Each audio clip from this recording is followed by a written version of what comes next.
الحمد لله رب العالمين والعاقبة للمتقين صلاة وسلاما على رسوله الكريم أما بعد فأعوذ بالله من الشيطان الرجيم بسم الله الرحمن الرحيم من يطع الرسول فقد أطاع الله صدق الله مولانا العظيم وصدق رسوله النبي الكريم ونحن على ذلك من الشاهدين والشاكرين السلام علیکم ورحمۃ اللہ وبرکاتہ۔ تمام تعریف اللہ کے لیے جو رب ہے عالمین کا، خالق و مالک ہے کائنات سارے جہان کا۔ اللہ تعالیٰ کی تعریف کے بعد درود ہو جناب حضرت محمد مصطفیٰ صلی اللہ تعالی علیہ وسلم اور آپ کی آل پر، جیسا کہ آپ کا مرتبہ ہے، عظمت و شان ہے کہ آپ نبیوں کے بھی نبی ہیں اور رسولوں کے بھی رسول ہیں، شاہوں کے تاجداروں کے بھی تاجدار ہیں، کشتی ملت کے کھیونہار، سب سے انوکھے اور سب سے نرالے ہیں، حضرت عبداللہ کی آنکھوں کے تارے اور عام نبی کے راج دلارے ہیں، جن کا نام گرامی جناب محمد الرسول اللہ صلی اللہ تعالی علیہ وسلم، جو 14ویں کے چاند سے بھی زیادہ روشن اور اللہ کے بعد سب سے افضل و اعلیٰ ہیں، آپ کی مقدس بارگاہ میں باادب درود و سلام کا ہدیہ پیش کریں اور محبت سے پڑھیں اللہم صلی علی سیدنا و شفیعنا و نبینا و حبیبنا و مولانا محمد و بارک وسلم صلاۃ و سلاما علیک یا رسول اللہ الصلاۃ والسلام علیک یا حبیب اللہ الصلاۃ والسلام علیک یا نبی اللہ۔ محترم بزرگوں اور دوستوں، پیارے اسلامی بھائیوں، آج ہم لوگوں میں تقریباً 99% لوگوں کے ذہن میں یہ بات موجود ہے کہ حضرت رسول مقبول صلی اللہ تعالی علیہ وسلم کے اعلان نبوت سے پہلے مسلمان نہیں تھے اور سب کفر ہی کفر تھا، اس طرح کا ایک ذہن میں خیال موجود ہے لوگوں کے، جبکہ ایسا نہیں۔ حضور کے اعلان نبوت سے پہلے بھی مسلمان تھے، 1,24,000 کم و بیش انبیاء کرام تشریف لائے ہیں اور انہوں نے لوگوں کو یہی دعوت دی ہے کہ اللہ کو مانو اور اللہ کو پہچانو، اللہ ایک ہے۔ اور حضور سے پہلے کے لوگ کسی نہ کسی پیغمبر کے پیرو تھے۔ مسلمان ہونے کے لیے یہ ضروری ہے کہ ایک اللہ کو مانا جائے، اس پر یقین رکھا جائے اور نبی کو مان لیا جائے۔ مسلمان ہونے کے لیے یہ کافی ہے۔ مومن کی بات بعد میں ہے، چونکہ حضور سے پہلے مومن کا کوئی معاملہ نہیں تھا۔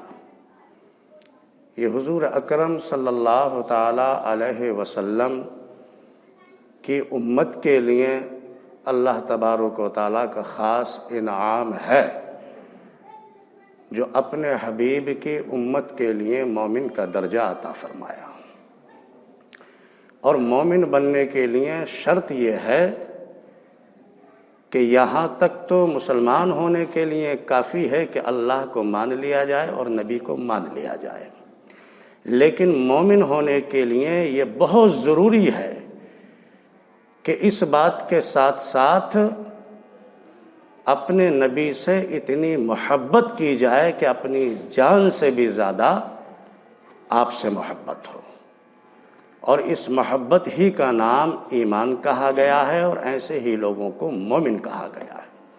قرآن میں یہ دونوں چیزیں موجود ہیں، ان المسلمین والمسلمات والمومنین والمومنات، یعنی مسلمانوں کا بھی ذکر ہے اور مومنوں کا بھی ذکر ہے۔ بہرحال ان مسلمانوں کے عقائد خراب ہو چکے تھے، انہوں نے خدا کو ایک سمجھنے کے ساتھ ساتھ کہ خدا واحد تو ہے، لیکن اس طرح سمجھنا شروع کر دیا تھا کہ وہ ایک مجسمے کے ساتھ ہے اور آسمانوں کے اوپر بیٹھا ہوا ہے، اور وہیں سے وہ حکم جاری فرماتا ہے، اور وہیں سے ساری دنیا کا نظام چلا رہا ہے، اپنی شہنشاہیت وہیں سے چلاتا ہے۔ اس طرح سے ان کے عقائد بن چکے تھے۔ اللہ کے پیارے محبوب حضور اکرم صلی اللہ تعالی علیہ وسلم نے قوم میں یہی میسج دیا کہ لوگو قل هو اللہ احد اللہ الصمد لم یلد ولم یولد ولم یکن لہ کفوا احد، اللہ ایک ہے اور وہ بے نیاز ہے، اسے تمہاری کسی چیز کی کوئی ضرورت نہیں، اللہ تو بے نیاز ہے اور وہ ایک ہے، اور لم یلد ولم یولد ولم یکن لہ کفوا احد، نہ اسے کسی نے جنا ہے اور نہ وہ کسی سے جنا گیا ہے۔ اس سے مطلب یہی ہے کہ تم جو اپنے آپ کی طرح جیسے تم ایک جسم رکھتے ہو، اس طرح کا ایک مجسمہ خدا کا مانے ہوئے ہو، تو یہ جسم اس کے ساتھ ضروری ہے جو کسی سے جنا جاتا ہے یا وہ کسی کو جنتا ہے۔ وہ ایسا نہیں ہے، وہ ان چیزوں سے پاک ہے، وہ ہمیشہ سے ہے اور ہمیشہ رہے گا۔ اور جس طرح کا تمہارے ذہنوں میں خدا موجود ہے، ایسا کوئی خدا نہیں ہے جو ایک مجسمے کے ساتھ بیٹھا ہو۔ اس وقت آسمانوں تک کی بات تھی، لیکن اس کے بعد میں عرش کے بھی لفظ آئے ہیں۔ عرش جو کہا جاتا ہے، علماء کرام نے لغوی معنی عرش کے لیے ہیں، اور عرش کے معنی ہے تخت کے۔ استوا اس پر براجمان یا جلوہ افروز یا بیٹھنا، لفظوں کے فرق ہیں، کچھ بھی مان لیجئے، بہرحال بات وہی آتی ہے۔ پیارے اسلامی بھائیوں، کچھ باتیں ایسی ہوتی ہیں جن کے ظاہری معنی ہوتے ہیں، لغوی معنی ہوتے ہیں، وہ ہوتے تو ہیں لیکن ان کو مانا نہیں جاتا، وہ ایک محاورے میں استعمال کیے جاتے ہیں۔ جیسے کہا جاتا ہے نا کہ کسی شہنشاہ کے تعلق سے کہ فلاں بادشاہ تخت پر جلوہ افروز ہے، یا اس کا تختہ پلٹ گیا، یہ ایک محاورے ہیں۔ ایسا نہیں ہوتا کہ ضرور نہیں کہ وہ تخت پر ہی بیٹھا ہو، اس کی قدرت، اس کی پاور، اس کی طاقت کے لیے کہا جاتا ہے کہ فلاں تخت پر ہے، حکومت کے تخت پر ہے۔ تو تخت کا لفظ جو آیا ایک محاورے کا استعمال ہوا، حالانکہ اس کی پاور کا معاملہ ہے سارا۔ اور تختہ پلٹ گیا، اس کا مطلب یہ ہے کہ آپ نے دیکھا ہوگا تو ایسا تو نہیں ہوتا کہ کوئی تخت بچھا ہو اور وہ پلٹ گیا ہو، بس اس کی پاور چلی جانے کو کہا جاتا ہے کہ یہ تختہ پلٹ گیا فلاں حکومت کا یا فلاں معاملہ۔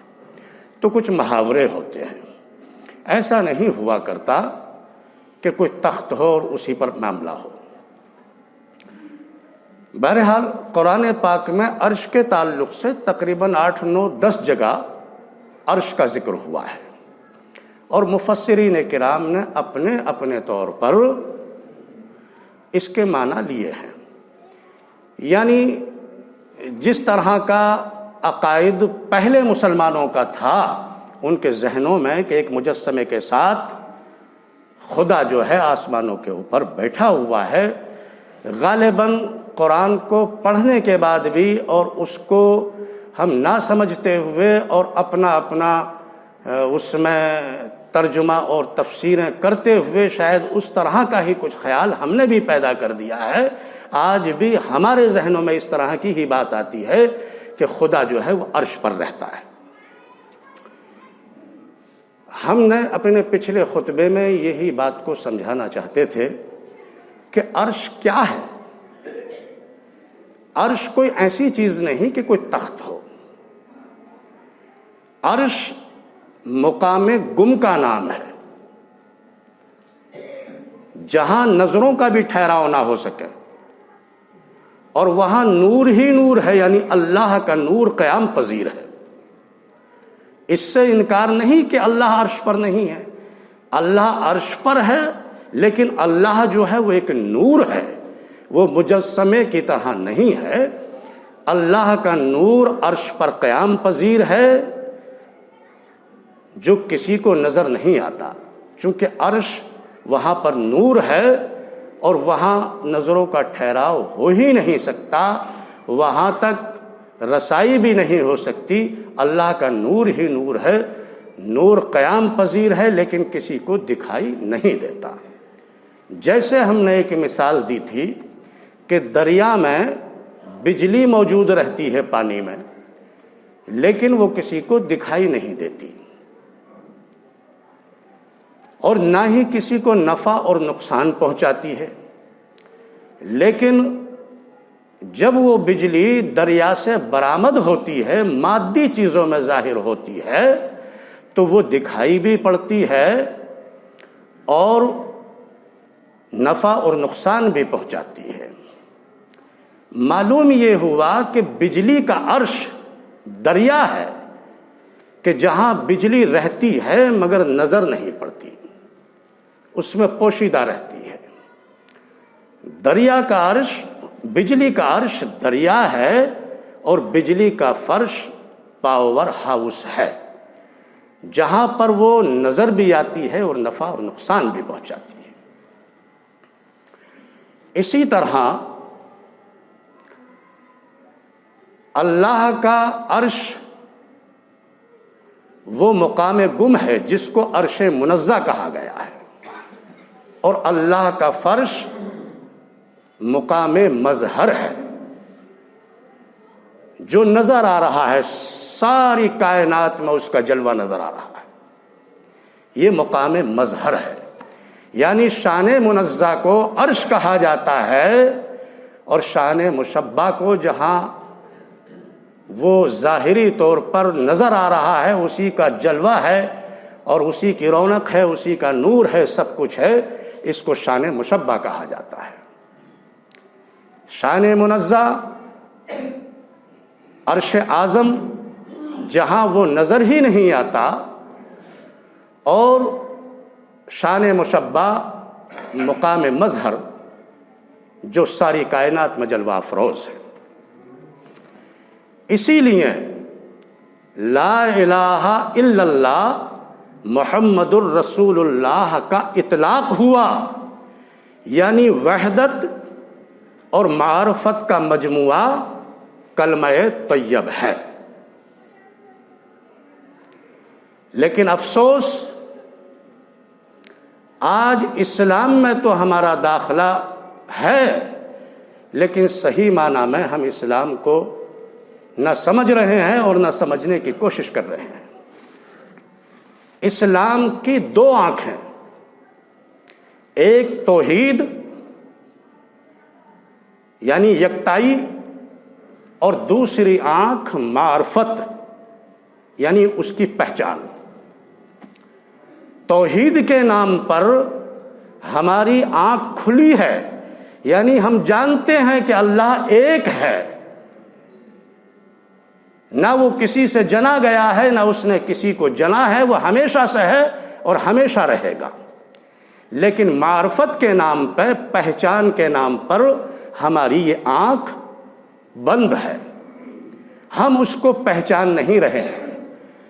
صرف پہلے زمانے جاہلت کے مسلمانوں کی طرز پر اسی طرح کا عقائد ہم نے بنا رکھا ہے، اور ہم نے بھی اپنے ذہنوں میں یہی بات بسا لی ہے کہ وہ خدا مجسمے کے ساتھ کہیں عرش پر رہتا ہے۔ لوگوں ہم نے بتانے کی کوشش کی تھی کہ عرش کا اور فرش کا کوئی درمیانی فاصلہ کتنا ہے۔ یہ اتنا فاصلہ ہے جیسے پھول اور عطر کا، یعنی پھول میں عطر موجود ہوتا ہے، پھول اور عطر کا جتنا درمیانی فاصلہ ہے، یا دودھ اور مکھن کا درمیانی فاصلہ ہے، اسی طرح سے یہ عرش اور فرش کا فاصلہ ہے۔ آپ یوں سمجھ لیجئے کہ پھول ایک مقام عرش اور عطر مقام فرش، لیکن ان دونوں کا فاصلہ کتنا قریب ہے، کوئی دور نہیں۔ یا دودھ کو مقام عرش سمجھا جائے اور اس کے مکھن کو مقام فرش سمجھ لیا جائے، کوئی دوری نہیں ہے۔ تو افسوس اس بات پر ہے کہ آج یہ بڑی نادانی کی بات ہے۔ قرآن کہہ رہا ہے کہ من یطع الرسول فقد اطاع اللہ، جس نے رسول کی اطاعت کی اس نے اللہ کی اطاعت کی، جس نے رسول کا حکم مانا اس نے اللہ کا حکم مانا، جس نے رسول سے محبت کی اس نے اللہ سے محبت کی۔ لیکن آج یہ کتنی بڑی نادانی کی بات ہوگی اگر آپ یہ بات کہیں کہ جی پھول تو ہے مگر عطر مر گیا، دودھ تو ہے مگر مکھن مر گیا، خدا ہے اور رسول مر گیا۔ اس طرح کا عقیدہ رکھنا، اس طرح کی سوچ بنا لینا کتنی بڑی نادانی کی بات ہے۔ میں کہتا ہوں کہ آج نہ ہم خدا کو جانتے ہیں اور نہ رسول کو جانتے ہیں، نہ عرش کی حقیقت ہمیں پتہ ہے اور نہ فرش کو سمجھتے ہیں۔ اسلام کو محض ایک ڈرامہ سمجھ رکھا ہے، اور بخاری کے حوالے پیش کرتے ہیں کہ جبریل امی آئے اور آ کر حضرت عائشہ سے کہا کہ بھابھی السلام علیکم، یعنی خدا جبریل اور پیغمبر وغیرہ کو ایک ہم جنس کنبہ سمجھ رکھا ہے، اور خدا کو اس کنبے کا مورے سے اعلیٰ سمجھ رکھا ہے۔ بڑی عجیب بات ہے۔ اور پھر رسول کی توہین کرتے ہیں۔ ذرا سوچو کہ قول قرآن ہے کہ جو آیت یہ بات کہہ رہی ہے کہ من یطع الرسول فقد اطاع اللہ، رسول کی اطاعت ہی اللہ کی اطاعت ہے، تو اس کا مطلب یہ نہیں ہوگا کہ رسول سے نفرت کرنا خدا کی نفرت ہے، رسول کی نافرمانی کرنا خدا کی نافرمانی ہے، اور رسول کی توہین کرنا خدا کی توہین ہے۔ کہ اس آیت کا برعکس یہ مطلب نہیں نکلے گا؟ دوستو، اسلام کو سمجھیں اور اچھی طرح سے سمجھیں۔ وآخر دعوانا ان الحمدللہ۔